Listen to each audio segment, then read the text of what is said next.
Il Cairo, 28 luglio 2022.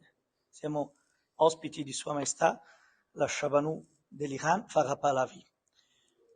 In questi giorni si è tenuto al Cairo con la doppia commemorazione in occasione dei 42 anni della morte dell'ultimo Shah d'Iran, Mohammad Reza Pahlavi, e la commemorazione al mausoleo e al memoriale del presidente egiziano Anwar el-Sadat. Sua Maestà ci fa l'onore di accordarci questa intervista nella sua residenza del Cairo. Merci Votre Majesté pour accorder à nous cet entretien. 42 ans ont passé depuis la disparition du Shah d'Iran, Mohammad Reza Pahlavi, longtemps aimé et détesté avec force égale par son peuple. Sa figure reste présente dans la communauté perse et actuellement, il semble regagner une certaine popularité posthume. Que reste-t-il de sa mission terrestre? Vous savez, ce qui me touche beaucoup, c'est qu'après tant d'années, et tout ce qu'on a raconté sur l'Iran de notre temps par ceux qui étaient contre nous, et aussi des politiques étrangères qui étaient contre le progrès et le développement de l'Iran, surtout les jeunes qui sont nés après 1979, savent ont appris ce que le roi a fait pour l'Iran. Et ils disent, ils ont beaucoup de sympathie, d'amour, et ils font aussi, il y a eu des manifestations, ils ont dit Shahanshah Ruhat Shad, c'est-à-dire Shahanshah, que ton esprit soit heureux. Et ça me touche beaucoup.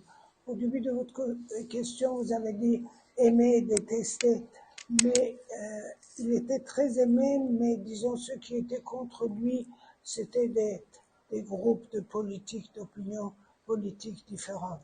Mais ce qui me touche, c'est que tant que je suis encore vivant, et ma famille aussi, on voit la sympathie, surtout de la jeunesse iranienne, envers la mémoire du Shah et des personnes qui ont fait la révolution, qui de temps en temps me contactent, disent qu'ils regrettent d'avoir été contre lui. Dans la vision héritière de son père, Reza Shah, l'Iran fut propulsé à grands pas vers la modernité. Grâce aux revenus du pétrole, les pays seraient passés du Moyen-Âge à la modernité du premier monde, seulement en 3 générations. C'est vrai qu'à la fin de son règne, votre mari, il aurait voulu ouvrir la voie à un régime plus libéral. Oui, c'est vrai, parce que, bon, maintenant, comme je vous ai dit, beaucoup des Iraniens sentent ce que c'était l'Iran quand Reza Shah est venu au pouvoir, et ce que était l'Iran après que nous sommes partis dans tous les domaines sociaux, de l'industrie, de l'éducation, de la santé, de l'environnement, dans tous les domaines, l'Iran allait vraiment de l'avant.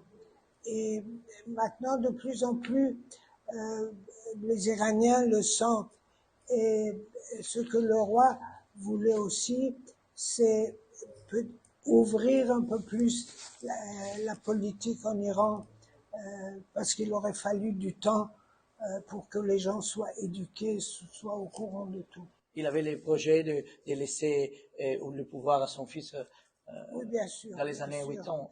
Oui, parce que, bien sûr, comme vous le savez, dans toutes les monarchies, après le père, c'est le fils qui règne, et il voulait laisser à son fils un pays développé et en avance.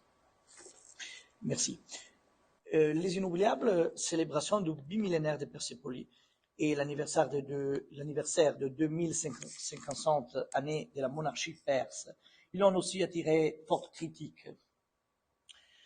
Quel était le but de l'action du Shah et de son gouvernement à l'époque? Parce qu'il voulait montrer à la population iranienne, au monde entier, l'histoire de l'Iran, la culture de l'Iran. un pays de grande civilisation et les chefs d'État presque du monde entier sont venus à ces fêtes. Mais vous savez, à ce moment-là, malheureusement, les médias qui étaient de gauche, qui étaient contre nous, critiquaient tout ce qu'on nous faisait. Alors je me dis, comment se fait-il? Il n'y avait pas de comparaison entre le régime du Shah et ceux qui sont aujourd'hui en Iran, la République islamique. Pourquoi les mêmes critiques ne sont pas allées vers eux pendant toutes ces années? Maintenant, de temps en temps, il y a des groupes qui disent, mais ce n'est pas comparable, vraiment, la vie des Iraniens de notre temps et maintenant. Mais c'est un mélange des intérêts étrangers qui étaient contre nous, parce que nous avions le pétrole était cher, et oui. C'est un mélange de tout, des problèmes intérieurs et extérieurs. Et c'est vrai que les pays, dans l'époque de célébration de Persépolis, c'est rempli de grandes infrastructures, des aéroports, des autoroutes, oui, qui sont restés au profit de la population iranienne. Oui, des centaines de milliers d'écoles, des hôpitaux, enfin, l'Iran, maintenant de plus en plus, les gens le savent. Les ouvriers avaient de quoi nourrir leur famille, les enfants avaient de quoi manger dans les écoles, il n'y avait pas des mendiants dans les rues, les femmes s'étaient développées, avaient des positions importantes. Et je ne dis pas qu'on n'avait pas de problème, nous étions un pays en voie de développement, mais tout se faisait au profit de la population iranienne. Et maintenant, malheureusement, quand vous entendez la majorité des Iraniens ont faim, ils n'ont pas de quoi manger.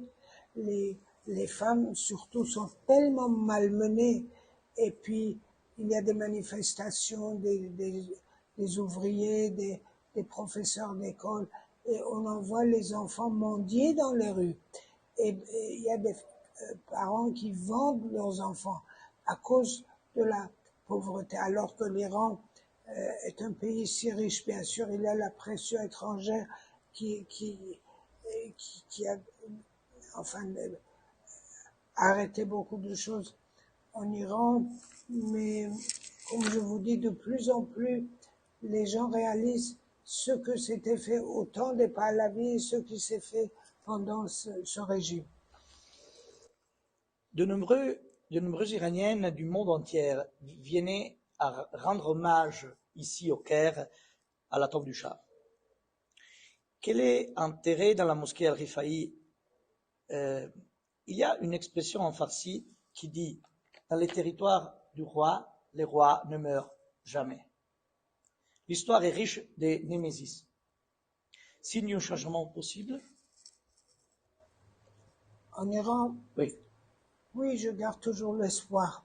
Je garde toujours l'espoir et je suis vraiment reconnaissante, mon fils, ma famille et beaucoup d'Iraniens à l'Égypte, a fait le président Sadat et Madame Sadat, le gouvernement égyptien, et aujourd'hui, parce que quand les pays qui étaient nos amis, les plus puissants du monde, ne nous recevaient pas, la seule personne qui a eu le courage de nous recevoir, c'était le président Sadat, alors que ce n'était pas le pays le plus fort, et ni lui-même était le président le plus fort. Il a eu le courage et l'amitié et l'humanité de nous recevoir. Et je me souviens, Madame Sadat m'avait dit que le régime américain ne voulait pas que le président Sadat nous reçoive. Le président Sadat avait dit à président Carter, Jimmy, I want the Shah here and alive. Et puis il ne voulait pas parler au président Carter, il demandait à son monsieur Moubarak de lui parler. Et quand de Bahamas, on est venu en Égypte, ils voulaient envoyer un avion, les Égyptiens, les Américains ont dit non, nous on va vous donner un avion. Ils nous ont donné un avion, mais on a payé beaucoup pour cet avion. Et puis j'ai écrit tout ça dans mes mémoires, et l'avion s'est arrêté à Assor. Alors on s'est dit, pourquoi vous vous êtes arrêté, vous ne partez pas? Ils ont dit, nous demandons la permission de vol. J'ai dit quelle histoire, parce que les avions au milieu de la route ne demandent pas la permission. Ils étaient en train de parler avec le gouvernement iranien pour nous rendre à l'Iran. Incroyable. Heureusement, c'était les vacances de notre nouvel an iranien, et puis le ministre des Affaires étrangères, les ministres, enfin, heureusement, on est venu en Égypte. L'avion s'est arrivé bien en Égypte. Oui. Mais la question aussi, c'était dans les territoires, il y a une expression en farsi qui dit dans les territoires du roi, les rois ne meurent jamais. C'est les signes peut-être d'un changement possible en Iran. Oui, parce qu'il y a maintenant beaucoup de jeunes surtout qui veulent la monarchie. Parce que, enfin, il y a, comme je vous dis, à l'extérieur, des gens, des Iraniens qui ne veulent pas le régime. La majorité des Iraniens ne veulent pas ce régime. Mais il y a beaucoup aussi qui sont pour la monarchie. Les Shahs d'Iran, à partir des années 50, entretient de solides relations bilatérales avec l'Italie. L'amitié avec Enrico Mattei, président d'Eleni, produisait l'accord pétrolier qui a changé beaucoup dans les marchés mondiaux de l'énergie. Vous avez toujours maintenu des relations avec les panoramas culturels, surtout italiens. Oui, enfin, pour parler de M. Mattei, je ne peux pas rentrer dans les détails parce que peut-être je ne suis pas très au courant, mais je sais que quand il y a eu un problème et le monde ne voulait pas acheter notre pétrole, M. Mattei voulait le faire. Et M. Mattei, il y a eu un accident d'avion alors que tout le monde pensait que quelqu'un s'est débarrassé de lui parce qu'on ne voulait pas que l'Iran reçoive du pétrole. Enfin, le pétrole a été notre bonheur et notre malheur aussi. Et l'autre question, c'est, vous avez toujours maintenu des relations avec les panoramas, surtout culturels, de l'Italie? Oui, parce que comme j'admire l'Italie, les Italiens, l'Italie c'est un pays d'une grande culture, d'une grande civilisation, et on avait beaucoup de relations avec l'Italie en dehors des relations politiques, industrielles, des relations culturelles.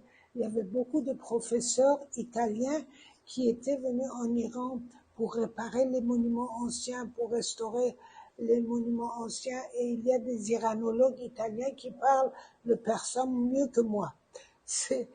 Et ça me touche beaucoup. C'était le professeur Gérard Dognoli.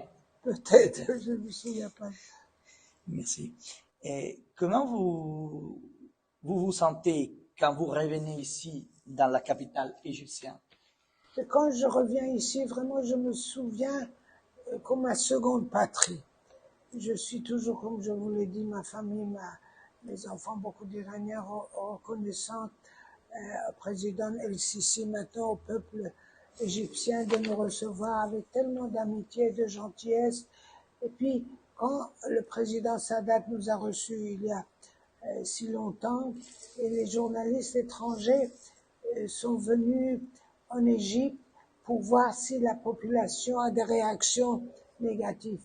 Et pas du tout. Les gens dans la rue ils disaient le Shah est le bienvenu parce que quand l'Égypte avait des problèmes, le Shah nous a aidés. L'Iran est le pays le plus cultivé du Moyen-Orient.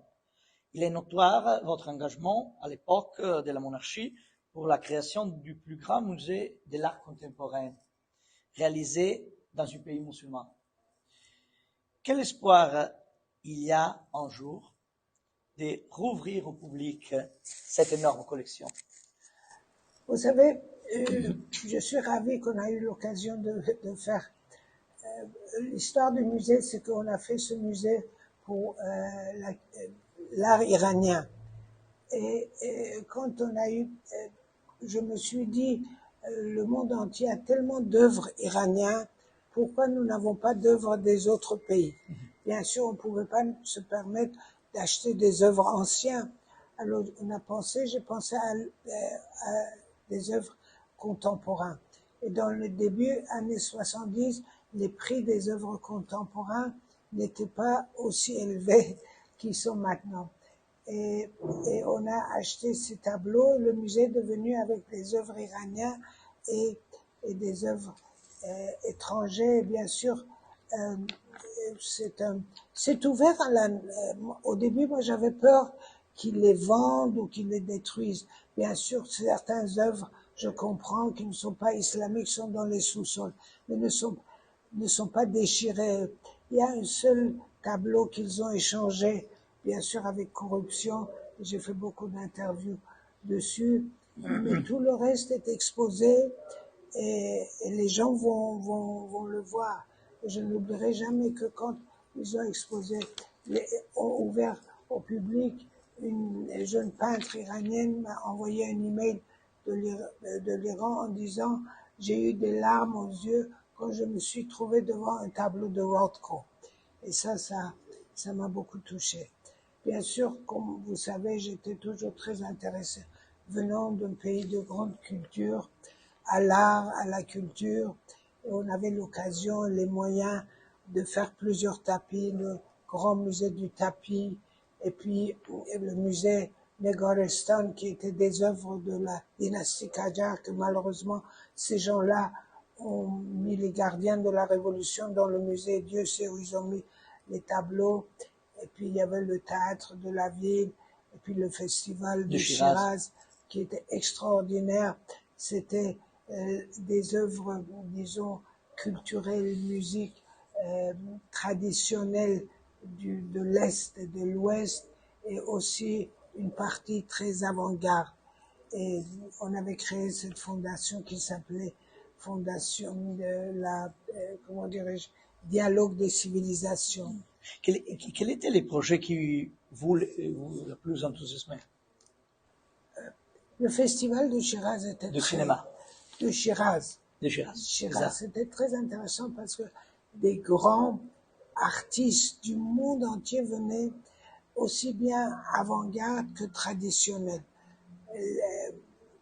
Il y a enfin des documents qui disent qui était venu du monde entier, du Japon, de l'Argentine, des États-Unis, de la Chine, Partout.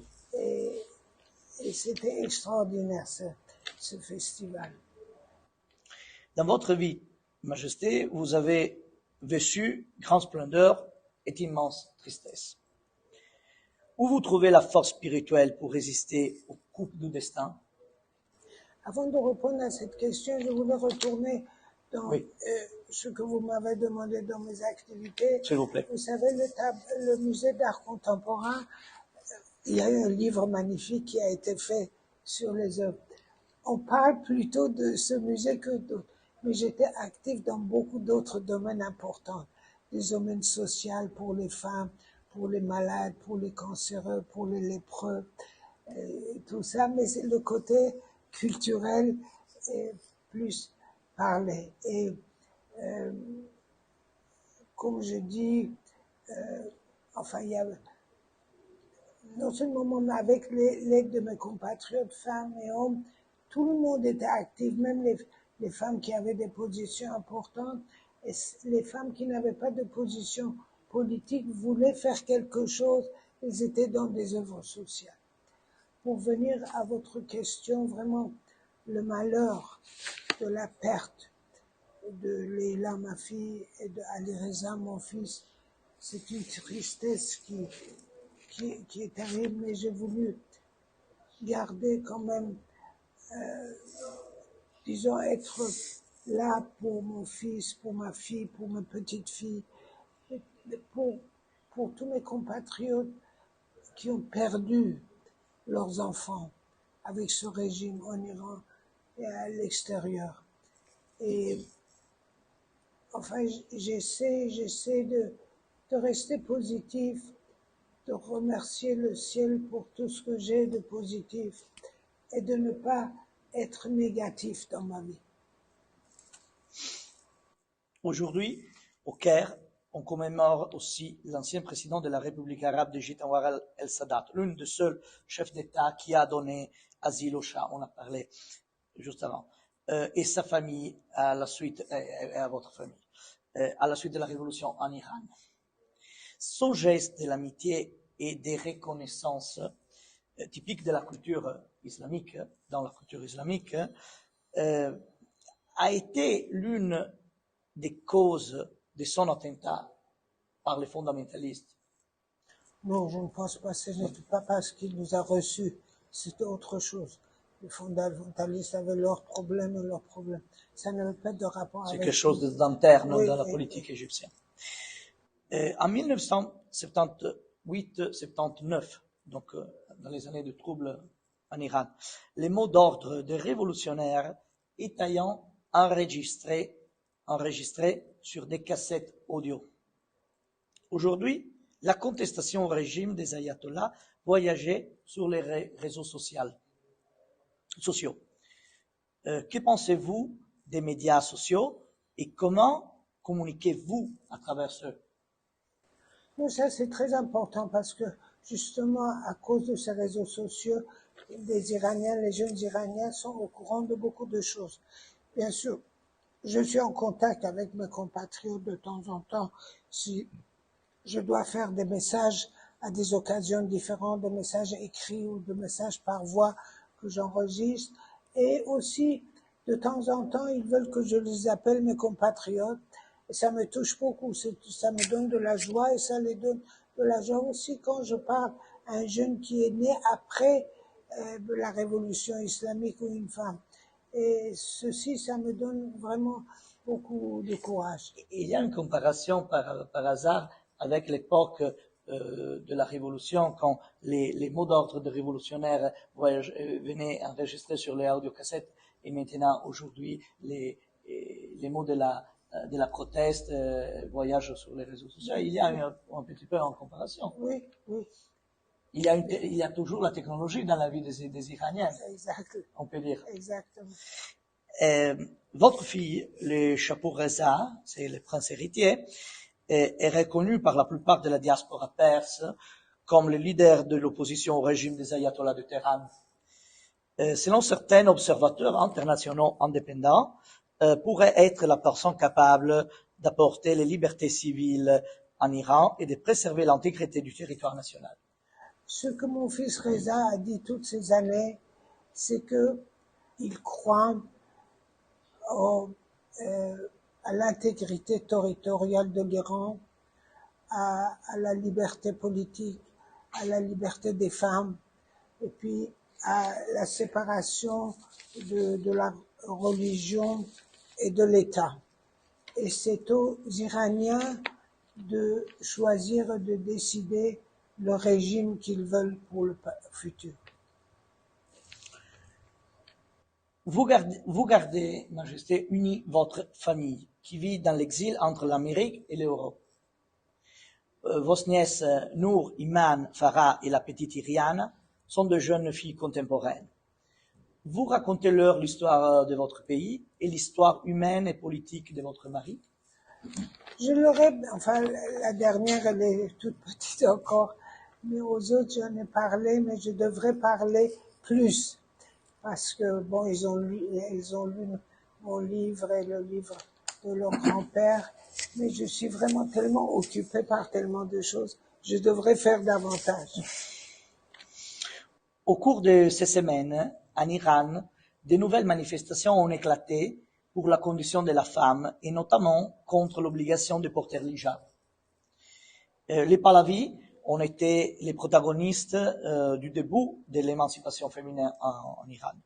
Votre nièce, la princesse Nour, fille aînée du prince Reza, pourrait être considérée comme l'héritier de la dynastie dans le futur? Oui, en principe, c'est le fils du roi, enfin l'enfant du roi qui devient le roi. S'il y a une monarchie en Iran, Nour va succéder à son père. Et à l'époque du Shah, l'ancienne constitution de l'Iran prévoyait l'association au trône par les biais de la ligne féminine? À ce moment-là, non, je pense pas. Mais vous avez un rôle. Mais vous savez, j'ai été très touchée parce que quand le roi m'a nommée régente Et puis, c'est quand même important dans un pays du Moyen-Orient, dans un pays musulman. Et c'est l'importance qu'il donnait aux positions de la femme.